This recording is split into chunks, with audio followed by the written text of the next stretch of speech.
Let's get to Joel Skousen. Joel, you go right ahead. Well, I apologize for being late, Dr. Stan. There's an accident on the freeway, so I'm just dead stuck in the on a freeway. Might as well talk to you, although my battery isn't very high. So if you lose me, it's because I've lost my battery. Well, you go right ahead. It's good to have you. I'd rather have you with a low battery than not at all. Go right ahead.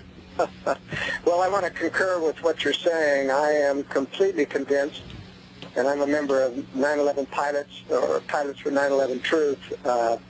There's just an incredible amount of evidence that this was controlled demolition. When I was on the Art Bell show, it must have been a couple of years after 9/11, I was getting harassed by Art Bell about my claims that it was an insider job from beginning to end, because nobody could have brought those towers down, especially Building 7, without demolition. It wasn't even hit with an airplane. And so as he was disputing, the phone rang, and so they took the call, and the guy was from Long Island. And he said, I want to confirm what Mr. Skousen is saying, Art Bell, because I drive every night to work on the night shift from Staten Island over to Manhattan, and every night those twin towers are lit up like a Christmas tree, even after working hours. But on the weekend before 9/11, they were completely dark. Nobody was in those buildings. And so I think they were loading explosives, or doing the final loading on that night to go through. So what did Art Bell say? Well, he started to soften a little bit on that, and we had a good interview after that, but and he really kind of opened up a little bit when he was getting confirmation. But it was very obvious that he, knew the theories, but at that time it was, in fact, I had a caller prior to that was calling me a traitor for saying that our government was involved in that. But Stan, there are probably 85 to 100 demolition experts that loaded explosives into that building.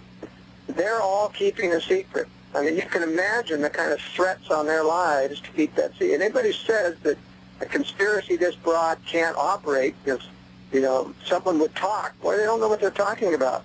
These conspiracies have been going on for years, and nobody talks until kind of the end, when they get to the end of their lives. That's what happened in the JFK assassination. We had two of the shooters from the grassy knoll who were in prison for other offenses admit on their deathbed that they shot at Kennedy with rifles from the grassy knoll. So, eventually... And of course, we only have to remember the story of the USS Liberty, and there were, several hundred people who survived that incident. They were all threatened and told to be sent to Leavenworth, or worse if they ever reveal the truth. And it was 20 years before any of those almost 200 military personnel were willing to come forward. Not one of them would come forward. And then after 20 years, one by one, they've come forward and told the truth, and we have interviews with many of them. And of course, it's very obvious what happened. Our leaders, President Johnson, Robert McNamara, wanted to kill them. They wanted them all killed because they had an agenda, and they wanted the Liberty at the bottom of the Mediterranean Sea. You go right ahead, Joel. Well, that's an interesting story. I have a little bit greater take on that, about why the government did the cover-up on that. According to my Israeli sources, the Israelis had told the United States to get that intelligence ship out of the water 3 times that morning, and the U.S. refused. And the reason the Israelis wanted it out of there was because they knew that the Russians had spies all through the U.S. Pentagon, and that information about the attack, of course, the U.S. was eavesdropping on Israeli plans to attack the Golan Heights, that it would get back to the Russians. And so my information was that when the U.S. refused to stop the Liberty from steaming into range for eavesdropping, that Israel went and tried to blast it out of the water. I have heard the rumors about Johnson wanting it sunk to the end of the sea, but I'm not sure I'm buying that. I do know that the Israelis did not want this leak going to the Russians, because our system of intelligence is so full of holes relative to Russian spies. Anyway, that's a different theory that you may not have heard before. Oh, I've heard it. And anyway, basically, of course, neither Johnson or McNamara are ever going to tell the truth. They couldn't. I mean, these are pathological liars, but go right ahead. Well, there's another witness that came up in another conspiracy and cover-up by government who confirms that, in fact, there was a second shooter at the RFK assassination, that it wasn't just Sirhan Sirhan. And this came out in the testimony as Sirhan Sirhan's lawyer has requested a retrial because of the new evidence. There's also a tape recording of that which proves that there were more than six shots fired. They're on the tape, and Sirhan's revolver only had 6 shots. In addition, forensic people dug out 8 bullets out of the kitchen paneling in that hotel, so we know there was more than one shooter. I'm sure that's true, and there's a great deal of evidence that there was somebody standing behind that really did the shooting. The pathologist actually analyzed what happened, and the powder burns, and the shot was fired from just a few inches behind. Sirhan was several feet in front. We'll be right back. Well, Dr. Stan here at the Genesis Radio Network, and our guest is Joel Skousen. Joel, I hope the telephone's holding up. You go right ahead. Well, I'm still here, so we'll just keep talking here. Let's see, let's move to the subject of the Chinese dissident in China that was betrayed by the United States. This is very, very serious because after giving him asylum, China threatened or sent a threat which the U.S. communicated to Chen that his wife would be killed or deported back to her original province and then killed if he didn't come back into house arrest in China. And they assured him that that she wouldn't be killed or harassed. And then when he yielded to that, he knew that it was a mistake, that China wouldn't keep his word. And so it's really a big problem. He immediately came out and told the press that the United States had betrayed him, and it's very, very bad for the United States' prestige in China, because nobody will think about defecting to the United States knowing that the United States will betray them. So what else is new? Go right ahead. I mean, basically, we have assassins. We send them around the world killing people. We killed heads of state who don't go along with our programs. Why would anybody be surprised if it just would betray some not very important dissident? I mean, he was incredibly naive. I'm sure he loves his wife, but unfortunately, when we're dealing with something that is inherently evil, and those is the people who control our government today, he had no right to be surprised. He's a brave man, though. Go ahead. Well, he's still trying to get to the United States. He is continuing to embarrass the United States.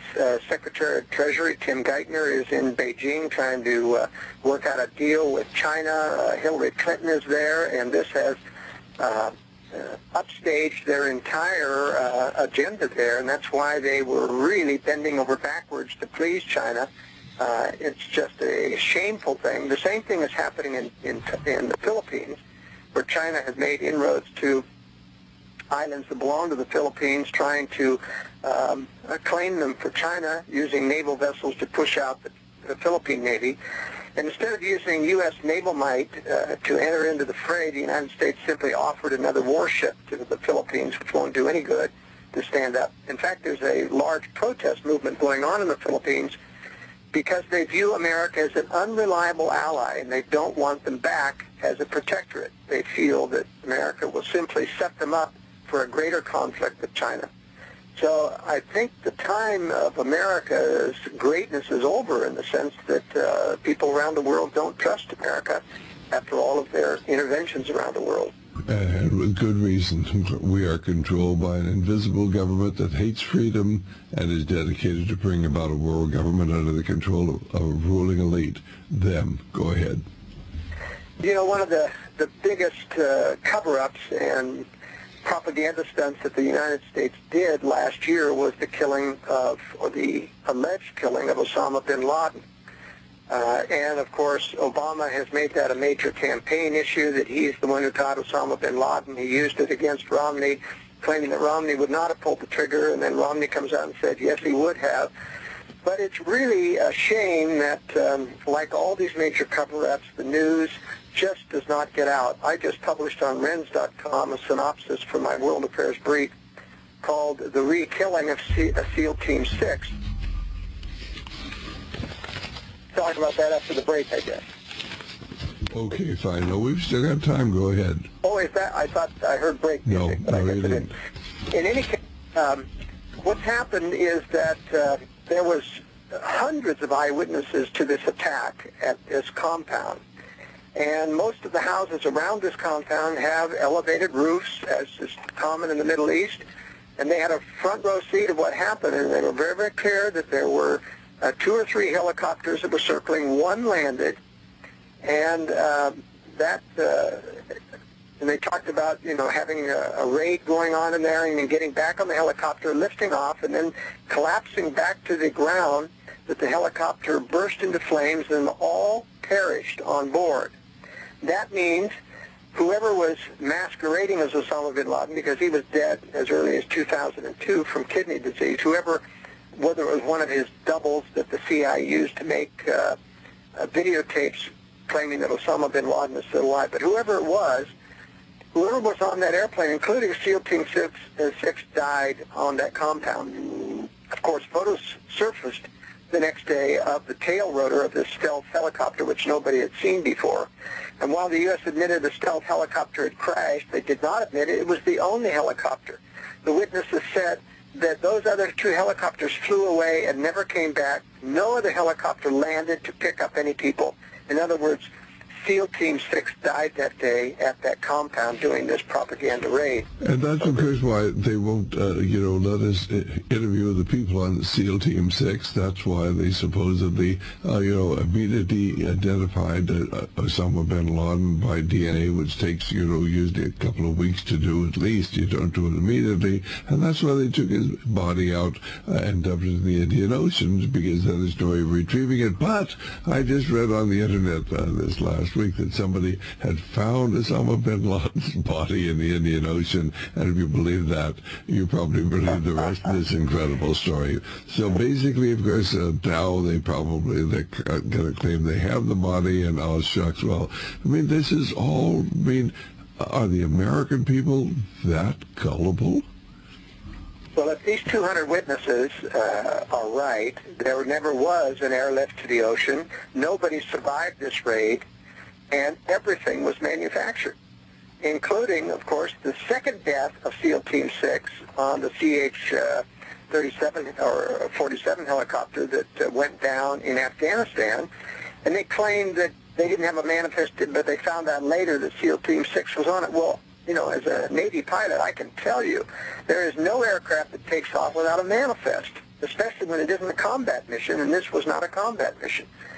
So this is just doesn't make sense. They keep making up stories to cover themselves on this. So in any case, we can't even believe, for example, this trip that Obama took to Afghanistan to sign this new extension of forces agreement in Afghanistan. Supposedly, the special forces are not allowed to do night raids. When you look at the language of the bill, or the executive signing that occurred, it doesn't even do that. In other words, this was just a propaganda display to boost Karzai, claiming that he got concessions from the United States. But inside the language, and I have a copy of that, there is no cessation of Special Forces night raids. And so this will continue. They continue to lie to the Afghan people, and Karzai is the United States puppet. But I'm just appalled at what the media reports. We talk about all these investigative reporters, And you know, the only investigative reporting they do is when they get a leak from government. They brought inside government, and I have from other sources that the CIA keeps a lot of these reporters on about a $50,000 or $60,000 retainer a year. So these leaks are not accidental. You're absolutely right. And basically the CIA has their agents planted all throughout the media to control what the American people think. We'll be right back.